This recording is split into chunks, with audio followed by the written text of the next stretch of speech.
All right, welcome back to another edition of Athlete of the Week. I'm your host, Shea McDonald, and today I'm here with Canes Baseball's Alex Sosa. Alex, how you doing today? Good. How are you guys? Good. Pleasure to be here with you. And Alex, you grew up a Canes fan, and this season you've been able to come back, being home.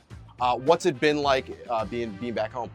It's been awesome. I mean, anytime you can play on this field and be closer to home, it's super cool. And I have a lot of family that comes to a lot of games, and that means a lot for me.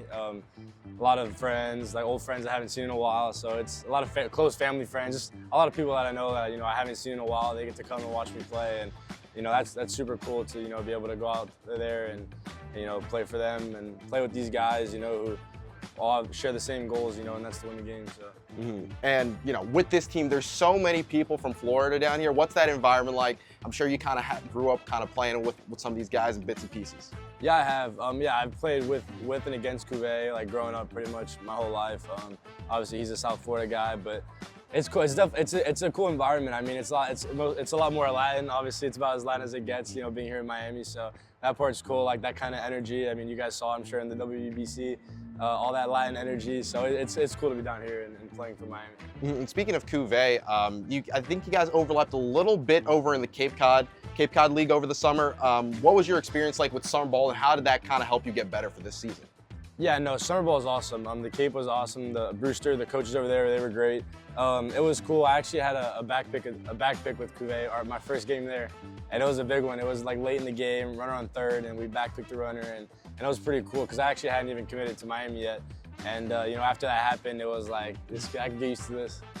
And then in terms of committing to Miami, was it as simple as coming home, or what did kind of the staff and the coach and the environment right here sell you on? I mean, growing up and this being like a childhood dream of mine, I think that kind of meant a lot. But also the staff, like I've known Coach JD for a while.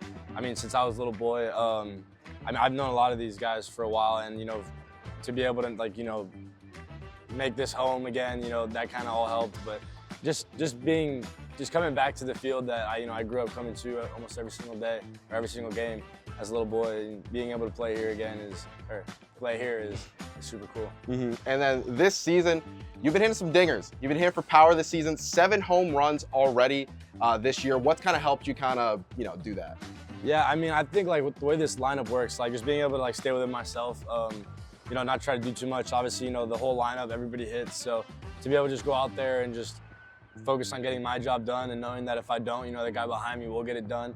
I think it just takes a lot of just lets me play my game, allows me to play loose, and I'm sure that all factors in, why I'm at 7 right now. And then kind of speaking of that lineup, there was that moment early in the season when 2 times in a game, you and Derek Williams go back to back for home runs. What's that energy like when you guys are riding the home run cart 2 times? No, yeah, that was super cool. I mean, to go back to back is cool. I don't know how many times we've done it already. I think I have like 3 or 4, but to be able to go twice in the same game, I've definitely never done that. So to be able to do that was super cool. And Dio and I back to back, like, I mean, we obviously support everybody, but when Dio and I go back to back, like we look at each other and we're like, yeah, we did that. As a youngster, and he blasts this out towards right, towards that parking garage. He's the one. I look down at the field and I'm like, oh wow, those are the uniforms I played in. Williams, a deep shot himself out to right field. Williams back to back for Miami. Brylan West trying to make it 3 straight home runs. West goes yard. 3 straight dingers for the Canes. And then switching onto the field, you're a catcher, and then a lot of times they'll have you go up to the pitcher, kind of talk him through when he's going through some stuff. How do you kind of calm down the scenario when a guy's trying to find his flow in the game? Making sure they have the confidence, making sure they still believe in themselves, and just focus on making their pitches. Everybody on the staff is good, and it's just a matter of making the pitches, attacking the hitters, and just going after them. And speaking to leadership, it's your 3rd year here, and whether it's like a long series or midweek, you might have a young guy like Alonso Alvarez step in, whether it's you DHing or him DHing. What's it like kind of bringing a young guy like that along and trying to be a leader for the younger group? It's awesome. I love Zoe. Zoe's definitely one of my favorite guys on the team, one of the guys I'm closest to. My freshman year, I was in a very similar situation that Zoe was in, where I was a freshman and Jacob Kozar was a junior catcher, and he ended up signing 2nd round. but he was a beast, and he always brought me in. He always, you know, was like an older brother to me, so that definitely, you know, carries over. And now to be the older guy for Zoe, you know, I just always try to be there for him, and I enjoy seeing him succeed. I feel like it's part, you know, it's everybody's success. Like, I really feel it for him. Nice. And then in terms of this season, I think the energy around this team, the guys in the locker room, the fans here, you look back to some of the series, like the Florida series, you have people packing the parking lot over there. What's it like seeing so many people be excited about what this team can do? Yeah, I mean, we all know what we're capable of doing. It's all about, you know, just staying within ourselves, trusting our approaches, and, you know, just focusing on one pitch at a time. You know, trying not to have any easy outs, just put together good at-bats, you know, make the pitcher know, you know, who we are, and yeah, just go from there. Obviously, Florida and Duke, 2 series that didn't go well, didn't go the best for you guys, but how do you guys think you can kind of attack the rest of the season to kind of stack some of these series wins? Yeah, I mean, I don't, it's never good to lose, but I think, you know, us losing early on in the season, it makes the team realize, like, all right, like, we're not where we need to be, you know, we got to keep getting better. It makes it apparent of what we got to work on, and hopefully, you know, we use that to go up from there, so. Okay, and you're one of the best hitters on the team. What's your approach when you're going up to bat?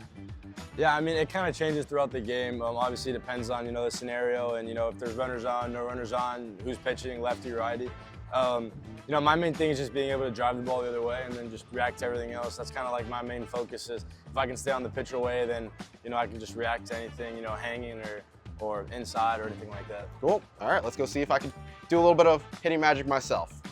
Let's see. All right, so we are now in the batting cages.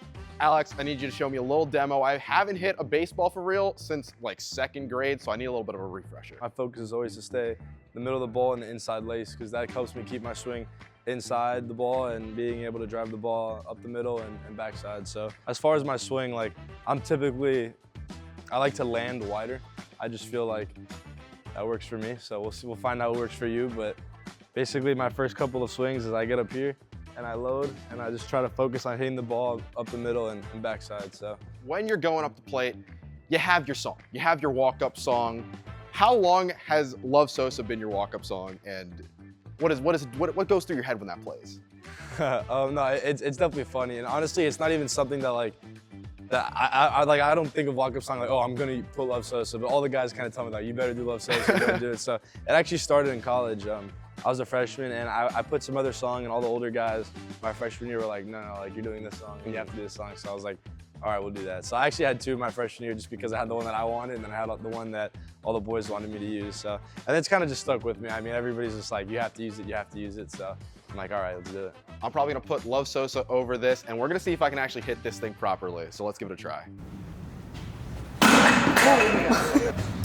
So you want to actually hit the ball. Well, I know, I'm trying. I just hit the tee twice instead of the actual ball. So see if I can hit the ball this time. Solid singles, maybe. Maybe a foul ball. I need a leg kick. I need some fly balls here. Let me see what you got. You got to a leg kick. Add in the leg kick right here. Oh, okay. Like this? Other leg. There we go. Oh, there we go. Now we're getting a little power on. Well, that's been this edition of Athlete Week. As you see, I'm probably not making the team anytime soon. Alex, it's been a great time practicing batting, getting to learn a little about you. Hope you have a great day. Thank you, guys.